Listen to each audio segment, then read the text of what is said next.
Ladies and gentlemen, Good evening. Are you ready? Okay, here we go. You're listening to the Deal Room Podcast. Join us as we bring you the inside scoop on business sales and acquisitions. Get across trends in the area and hear the industry's best recount their real-life tips, traps, and experiences. Now, here's your host, Joanna Oakey. Hi, it's Joanna Oakey here, and welcome back to the Deal Room Podcast. Today, we are talking about how an innovative approach to selling a business helped a seller sell his business in record time and $500,000 above expectations. And to talk about this topic, we have with us today David Biddle of Brilliant Businesses, which is part of the Brilliant Group. David's got a very interesting history. We worked with him on his legals when he was selling his business, and now he's turned that experience of building a business and selling it into a career in helping others sell their businesses. So welcome along, David. We're really excited to have you on today. Thanks, Joe. It's great to be with you. Great. So maybe we can start off by talking a little bit about your background, because I think that's a really interesting story about the concept of moving from, actually building a business, selling it, and now working in that space to help other business owners who are selling. Cool. Yeah. Well, I've had a variety of different careers and businesses over the years. My background's actually in photography, film and television. That's what I studied when I was back at uni in the UK. Wow, I did not know that. There you go. And then I used that as a stepping stone into the events production industry. I used to work with a lot of corporates throughout Europe, staging product launches, conferences, roadshows, business seminars. So it was sort of live events marketing. Mm-hmm. Long before the days of the internet. So it was very sort of traditional marketing. Did that for a number of years before deciding to make the big leap across the other side of the world with my family and have a lifestyle change. And I ended up in Australia with a boating business. Wow. Okay. And how many years ago was that you started in the boating business? I came to Australia in 2004, and by chance, sailing's always been a passion of mine. I've been involved in boating since a very young age, and an opportunity came up to purchase a yacht charter company that also had just started up a syndicate boat business on the beautiful waters of Pittwater at Bayview. Wow! So I secured myself that business, and over the next 9 years, put a lot of hard work into building that up and enjoying a beautiful lifestyle type operation. It was fantastic. It does sound like the dream, David. It does sound like the dream. Yeah, no, it was very good. I was certainly the envy of a lot of colleagues. The fact that I could go to work in a pair of shorts and a t-shirt and mess about on the water and teaching people to sail and introducing people to that amazing pastime. Yeah, and so then the day came at some stage where you thought, okay, now's the time to sell. So what was that process like for you? Tell us, what process you went through to get yourself ready for sale.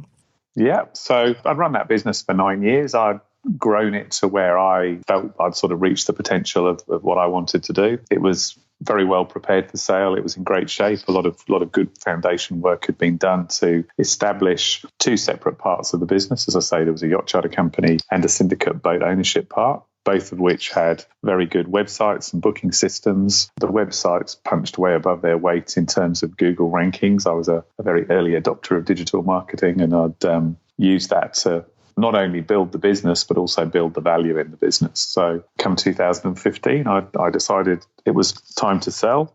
And I guess initially I really thought there was only one way to sell a business. I needed to find myself a business broker and put it on the market. Hope to goodness that somebody wanted it. Mm. So I did exactly that. I went out looking for a business broker, started, surprisingly enough, with an internet search, shortlisted a number of business brokers who seemed to have an offering that could potentially suit what I needed, and started interviewing them. Very quickly, I realized that it was a business to them that was a bit unique. Yes. It was out of the ordinary, and I think they knew they were going to potentially struggle to sell it. They didn't have active databases of people looking to buy boating businesses. They had people selling a cafe or a accountancy practice or a legal practice. Then, yes, they had lots of active buyers, but this certainly potentially posed a challenge to them. Yeah, absolutely. I can understand why that would be the case. And so what did you do then? Well, so the conversation went along the lines of, I really think we might struggle to sell this. You've got to prepare yourself for potentially up to a year of it being on the market. Wow. They gave me a valuation that I wasn't particularly happy with. And then to sort of rub salt in the wound a bit further, it was, oh, by the way, this is going to cost between 8 and 10% in the commission if we do manage to sell it as well. Yeah, right. So there was a bit of head scratching, and I turned back to digital marketing. That was the solution. I went back to Deb Jeffries, who I've been working with since I was actually her first client when she set up her digital marketing business back in 2009. And her work had been instrumental in me growing Smart Boating. So Deb and I sat down and had a bit of a brainstorm, and we thought, you know what? I reckon we could build a website here for the sole purpose of selling the business, and then go out and actively market that to people who we identified as, potentially being interested. And we decided to go it alone and have a go at selling it ourselves. So let's just rehash there. So obviously you have a business that perhaps has a limited pool of buyers, or maybe buyers that aren't sitting around on brokers' lists looking for this type of business because it's a bit different. You then decided what you would do is set up a website for the business sale itself. Is that right? Is that what you're saying? Correct. This is completely separate from the day-to-day trading websites that we were running. This is a website that was built for the sole purpose of selling the business, and its longevity was purely limited to the length of time the business was on the market, and then gets taken down, and it's served its purpose. So this is a very new and innovative approach. The result of doing that, to cut a long story short, well, I've cut a short story even shorter, I should say, was that I actually managed to sell the business in 3 months for double the initial valuation that I had. And what was particularly important to me was that I sold it to 2 guys who were ideally suited to take on the business. So that meant I left it in the hands of a couple of really enthusiastic, passionate boating people who made sure that my team remained motivated and, stayed there as part of the business. And more importantly, all the customers that were there, they were delighted with the person who took on the business, and for them it was business as usual. So that was really important to have an ideal buyer sourced as well. Well, it sounds like a good news story all round, really. And I guess one of the questions that I can just hear our listeners thinking about at the moment as they listen to this is, how is it that you drove traffic to the website? Because we all know it's not enough just to have a website. We need eyeballs on our website as well. So what was that strategy there? Yeah, so it was a very proactive digital marketing strategy. So rather than I guess a typical business listing website will list a business, and then really you're waiting for a buyer to come along, trawl through all the listings and hopefully find an opportunity, ideally yours, that interests them. What we do is we identify people who might potentially be interested in buying the business.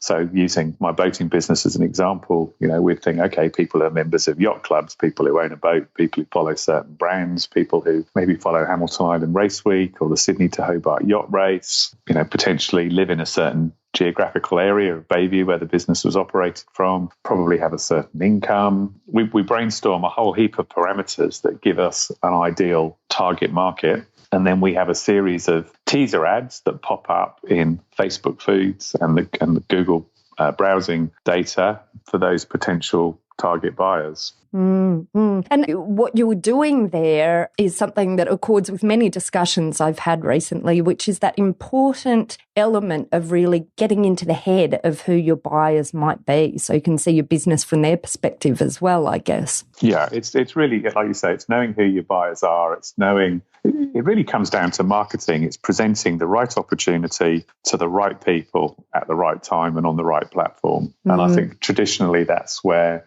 brokers probably haven't done as good a job as perhaps they should have been doing. And now there's an opportunity to really lift the whole profile of businesses that are for sale and their marketing. Gone are the days that when a single page A4 flyer or a couple of pictures on a business for sale website will cut it. Buyers are pretty savvy these days. They need to know all the information, and it needs to be presented in a way that ideally generates that emotional excitement and intrigue. What you really want is a buyer to see this opportunity be presented in such a way that they start to get all excited about it. And then they're going to come and ask the right questions and hopefully lead through to being your ultimate buyer. Or at least give you a number of possible buyers to create a bit of competitive tension in the marketplace. That's always good. And again, with my business, I actually had 3 people that were all prepared to pay the same price. So I had the benefit of going through due diligence with one of the parties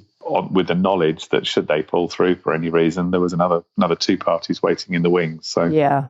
That was from a seller's perspective, that was just an awesome position to be in. Yeah. And so this sounds to me as well like it's a real opportunity. It's an opportunity for sellers. It's an opportunity for advisors in this space, like brokers, to think more broadly in terms of how they're actually sourcing potential buyers in this market. And you work now with brokers. I mean, indeed, you are a broker yourself, right? But you also work with brokers. Is that right, in assisting them in marketing businesses that they have on their books?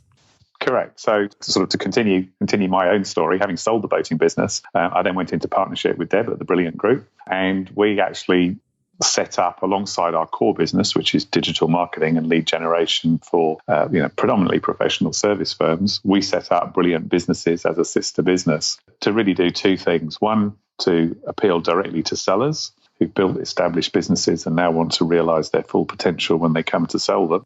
So yes, we target end user business owners, but equally we realize that our expertise and experience is really in even though we can do the whole approach beginning end to end, our expertise is in the marketing side of the business. So we're really keen to partner up with brokers who might be struggling with certain listings in order to get the opportunity out to a target market. And what we can do is we can build the websites, drive traffic to the website, generate the leads, which are then fed to the brokers for doing buyer selection, negotiation, and ultimately through to closing a deal. So we see that as a great partnership opportunity, bringing out their negotiation and broking skills with our marketing skills, and it's a win-win for everyone. Yeah, absolutely. It makes sense. It certainly makes sense. And particularly, look, I can see that this approach could be relevant to almost any business, really, and certainly those businesses that are a little bit different, that might have potential buyers sitting out there that may not even know that they want to be buyers. I guess it's about germinating the idea. That is so true, Joe. We've had 2 businesses we've sold recently have both been sold to people who weren't actively looking to buy a business at the time. Yeah. So if those businesses had been listed on a business for sale website, those buyers wouldn't have found them because they weren't looking. What we did was we created the opportunity, popped up in their Facebook feed when they were probably checking what the children or the grandchildren were doing one evening. And there was enough of a story to create the intrigue for them to click on that Facebook advert in those cases and click through to the website, where we had some really good, powerful storytelling content that sparked their interest to pursue the opportunity further. Fabulous. And, this is probably a good point then, maybe for you to tell us a little bit about, 1 or 2 of those stories. It's really interesting, I guess, for us to hear in real life how this has played out. We've heard how it played out in your business, but maybe let's talk about one of the clients that you've worked with, and their expectations beforehand and how it evolved after adopting this different approach. Yeah, I could give you an example of we recently sold a luxury pet boarding facility up in the Hunter Valley. So this is where typically fairly affluent Sydney-siders take their pampered pooches for a vacation while they go away on holiday. So it's a fairly upmarket dog boarding facility. It's on a 10-acre block up in the Hunter Valley. Mm-hmm. And our challenge was to take that to market and find somebody who wanted to run that type of lifestyle business. So our approach was to build a website that told the whole story of this business, its trading history, the customers they work for, the day-to-day life of the business, the opportunities for expansion, what they excelled at, what was their point of difference in the marketplace. So it was a really cleverly written, creative piece of writing that made this business, it was an appealing business, but it sort of brought that to life on a website. Mm. And then we thought, okay, so who might be interested in this kind of business? So clearly anybody that works in the dog industry. So we went to vets, we went to breeders, groomers, dog trainers, people who followed dog owners. The beauty of Facebook is there's a whole raft of audience profiling that we can tap into as digital marketeers, and we can highlight people by geographic location, by salary, by interest groups, by car they drive, by a whole host of things. So we brainstormed the kind of person that we thought might be interested in buying this business, put together some audience lists. Facebook then gives you the opportunity to also do replica lists. So it says, okay, if you built this list with all these people that like X, Y, and Z, we believe from buying habits, these people would also like those. And this is fascinating, isn't it? I think people who haven't had a lot of exposure to digital marketing, might be hearing this and saying, holy dooly, I had no idea Facebook is collecting all of this information. So it's a little bit overwhelming initially, but once we get over those thought processes, it's fascinating and certainly an opportunity if we think about it in a way that we can really segment our message just to the people who are really the most open to the message or the opportunity that we're talking about. So true. And you make a good point there, Joe. I mean, Facebook, I know a lot of people's immediate perceptions of Facebook will be it's something that teenagers, communicate with each other. Well, it's not. Facebook is very definitely a paid advertising platform now. And there's years and years worth of incredible data that once you know how to mine it and use it, it puts incredible opportunities in front of people who work in the marketing space. So it's enabled us to really tap into disrupting that sort of traditional business broking model, getting great results and quickly as well, because we can reach vast audiences very, very quickly and very cost effectively. And it's interesting that you say quick and cost effective, because as I hear you talking, I can almost hear some of our listeners sort of thinking, whoa, that sounds quite overwhelming. Building a whole website, reaching all of these people, gosh, that must take a lot of time and money. But you're saying, in fact, it doesn't take a massive amount of time. It might actually help speed up the process. Is that your perspective on it? Well, certainly the results that we've been experiencing recently have been businesses selling from sort of start to finish with new owner on board and running the business in anywhere between 4 and 6 months. And wow. That is quick in business sales, which typically take a year and longer. Yeah. And it's all about, finding the right buyer. They're already educated on what the business is about because they've absorbed all the content on the website. And if the owner's been properly prepared, which is something that, we insist upon before we go to market, it just means that once you've got somebody on the hook, you can follow that whole process through and keep it moving really quickly. Wow, it's fascinating, and it's a fascinating approach, and I think it's a really exciting idea for, as I said before, it's certainly really taking that concept of imagine who your buyer is and really target them to a whole new level. But, it's such an exciting way to open up the market for people who are selling their business, who often, in my experience, many people who sell a business haven't spent a lot of time thinking about it before they come to the point of sale. They get to the point of sale and for some reason they want to do it quickly, and they're suddenly faced with this difficulty of actually finding the market that is interested in their particular type of business.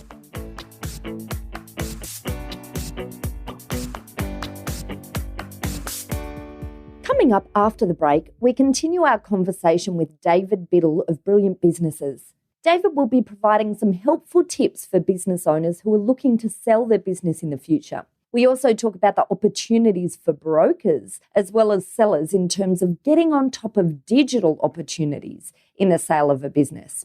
And that's next. I'm Joanna Oakey and you're listening to the Deal Room podcast.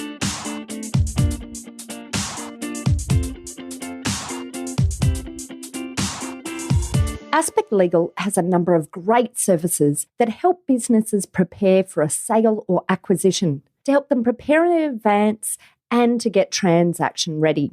We've also got a range of services to help guide businesses through the sale and acquisitions process. We work with clients both big and small and have different types of services depending on size and complexity.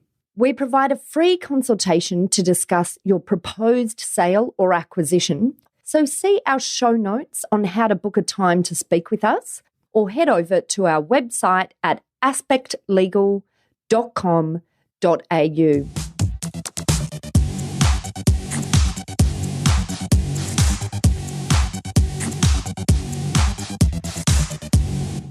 you're interested in hearing smart legal tips for business, the Deal Room's sister podcast, Talking Law, is perfect for you. These two podcasts are now among the top legal podcasts in Australia. In our Talking Law podcast, I dissect a different topic each week that I have seen impact businesses, and I then provide actionable tips for you to avoid that risk or to use that legal area to your advantage. We release new episodes every 10 days, and you can listen to our episodes through www.talkinglaw.com.au or subscribe to our Talking Law podcast on iTunes to be the first to know when a new episode is out. Now, back to the show.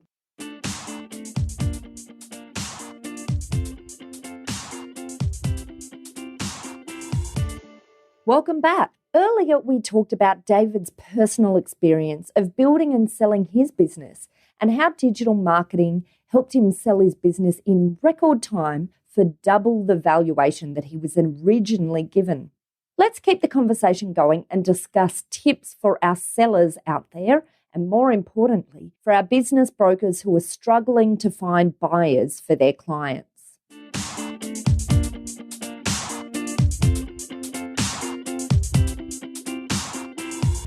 So because you have gone through this whole process yourself as a seller and now in assisting other sellers, maybe you could share with us some tips that you might have for sellers. What can sellers do in getting themselves ready and understanding the process, I guess? Okay, I think one thing as a seller, you've really got to make sure you're fully prepared. You've got to be prepared to go to market. And by that, I don't just mean, financials, contracts, agreements and things like that, but you need to also have your premises have got to present well. First impressions really do count. Ideally, you need to have a website that's driving leads and giving a prospective buyer confidence that here's a sales funnel that's working, that's bringing new business into the company, and also just to make sure that the business owners emotionally prepared. It's quite a daunting prospect going to market. So they've got to have a clear expectation as to what's involved from them, how long it's going to take to sell, and I guess have a goal at the end of it. They need to know what they're moving on to, whether that be another business or retirement or travel or whatever it happens to be. I think sometimes people underestimate the self-preparation that a business owner needs to go through. That's a really good point. That's a great point. And so preparation is really important, and there's nothing worse than having a buyer. You go to market, you get someone that expresses an interest and they start asking for information that you then can't provide because the accountant hasn't filed the tax returns or your superannuation returns aren't up to date. And as soon as there are things that you can't provide, that obviously starts to make a buyer a bit wary and nervous. So the better prepared you are up front, that'll pay dividends in the end. Absolutely. And I just have to reiterate that from a legal perspective as well. When you, for people who are listening to this that don't know the full process, once you have found a buyer, usually they'll want to conduct some sort of due diligence on your business, so investigating the business. And if you don't have your financials and your legals in place, this can sometimes be an opportunity for a buyer to beat down the price. So being prepared not only helps you access a wider range of buyers, but also helps you preserve the value of the business in the sale environment as well. Correct. So that's a really good point. Yeah, I think it's always good to try and put yourself in the buyer's shoes, or have someone else come to you and say, okay, if I was a buyer, this is what I'd be looking at. I'd be noting that wasn't up to standard, and I'd be picking holes in that and trying to drive the price down because of that. So it's good to have someone representing a buyer's perspective. And if there are issues, fix them before a buyer finds them, because a good buyer with the right legal team behind them, they will find any issues that need finding. So it's far better that you find them and fix them. That's it. Absolutely. I completely agree with that one, David. I'd also say, a couple of other things. I know there's a temptation, and clearly early in the podcast I said that I did this myself, but there is a temptation to try and do the business broking process yourself. That actually takes quite a lot of effort. At the end of the day, you've got to keep the business running while you're going through the sale process. And unless you're in a position where you've got a team that can basically run the business without you 100% of the time, trying to negotiate with prospects and manage inquiries is very time consuming. So I'd strongly urge people to make sure they've got a team of professionals around them that are together will give you the best chance of getting a deal over the line. And because it can sometimes take a little while to find a buyer, but when you're preparing your business for sale, I mean, your eye also really needs to be firmly on making sure that business stays solid, and no issues occur before you found the buyer, signed and transitioned the business over to them. So doing things that take your eye off the ball is probably a pretty risky step, I'm guessing.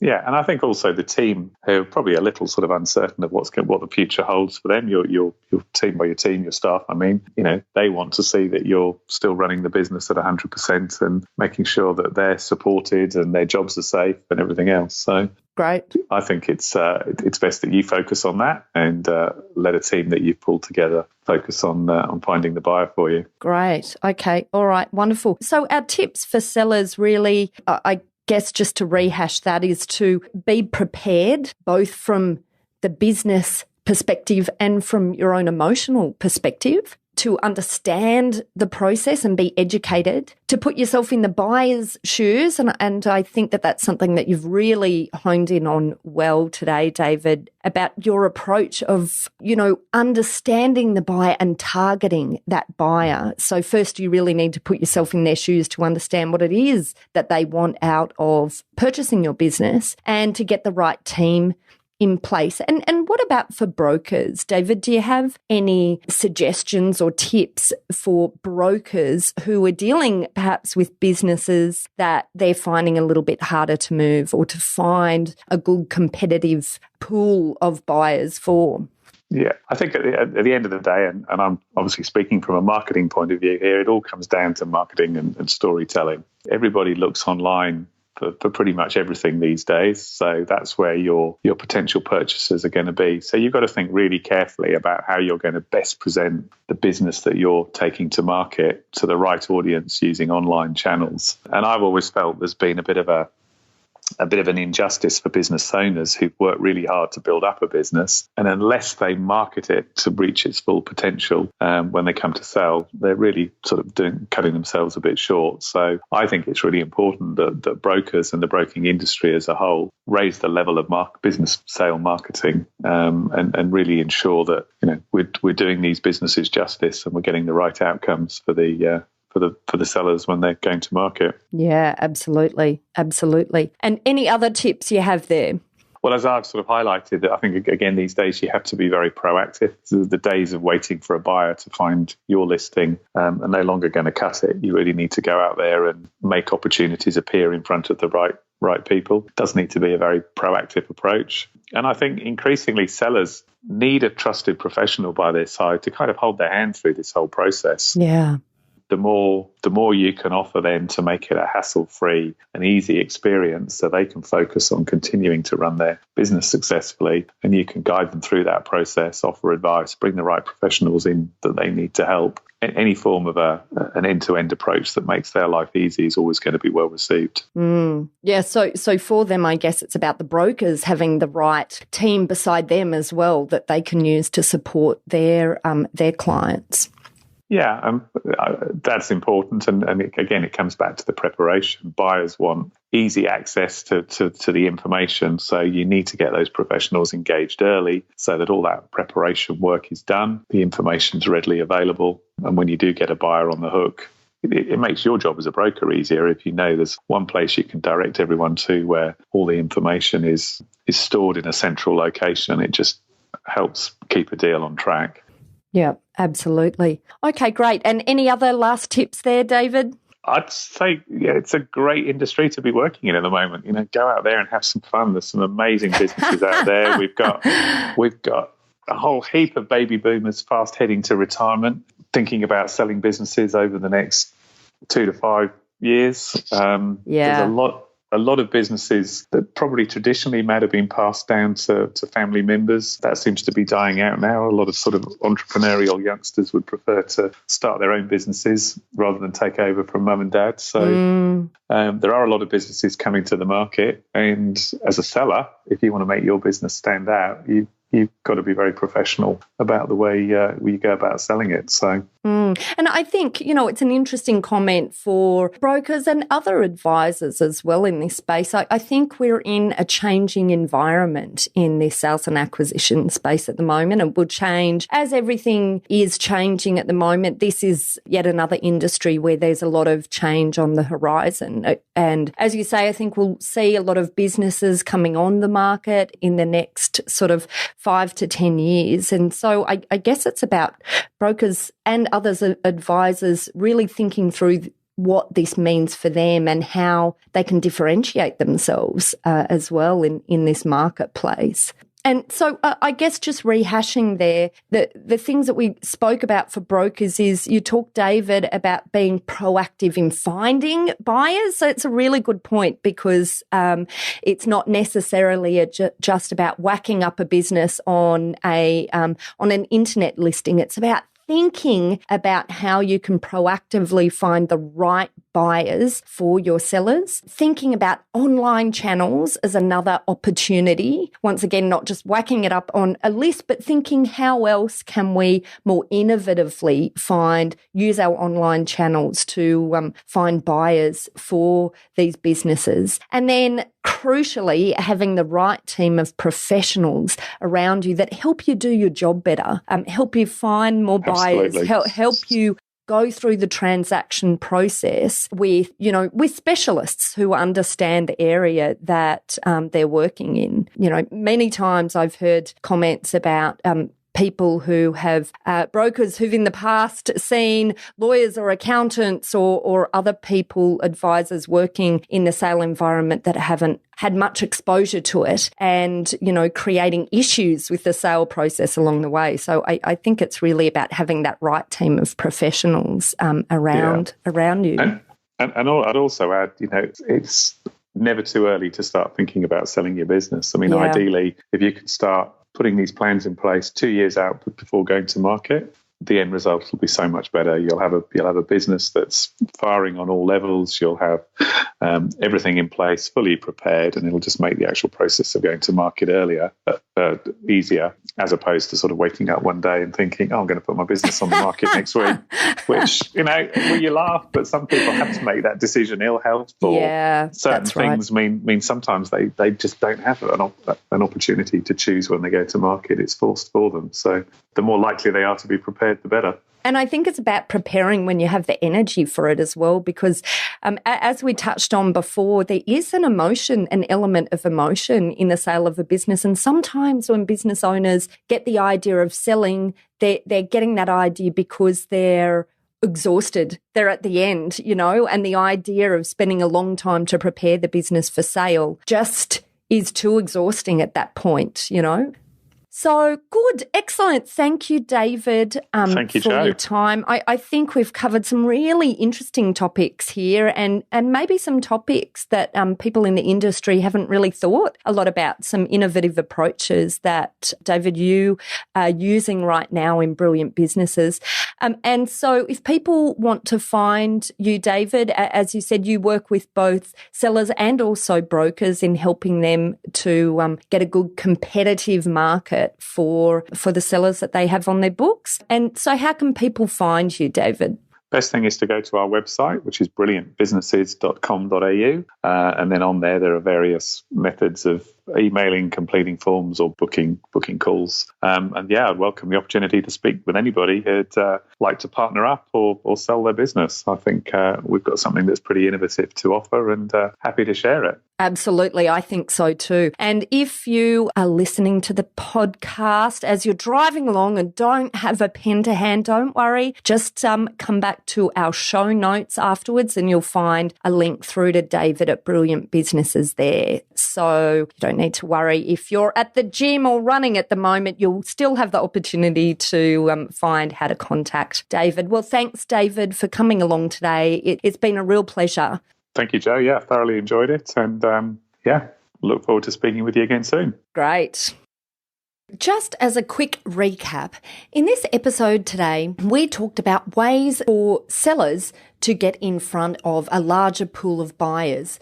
We talked about innovative ways to market the business and create competitive tensions. And we talked about the concept of getting prepared in advance for a sale. We also talked about the opportunities for brokers as well as sellers in terms of getting on top of digital opportunities in the sale of a business. Now, if you'd like more information about this topic, head over to our website at thedealroompodcast.com, where you'll be able to download a transcript of this episode if you want to read it in more details. There you will also find details of how to contact David Biddle from Brilliant Businesses. And you'll also find details of how to contact our lawyers at Aspect Legal if you or your clients would like to discuss any legal aspects of sales or acquisitions. We've got a number of great services that help businesses both prepare for a sale or acquisition and to get transaction ready, and a range of services to help guide businesses through the sales and acquisitions process. And finally, if you enjoyed what you heard today, please pop over to iTunes and leave us a review. Thanks again for listening in. You've been listening to Joanna Oakey and the Deal Room podcast. See you next time. Ladies and gentlemen. That will conclude this evening's entertainment. Thanks for listening to the Deal Room podcast. To find out more about this episode and other episodes in the series, check out the show notes or head over to our website at thedealroompodcast.com.au.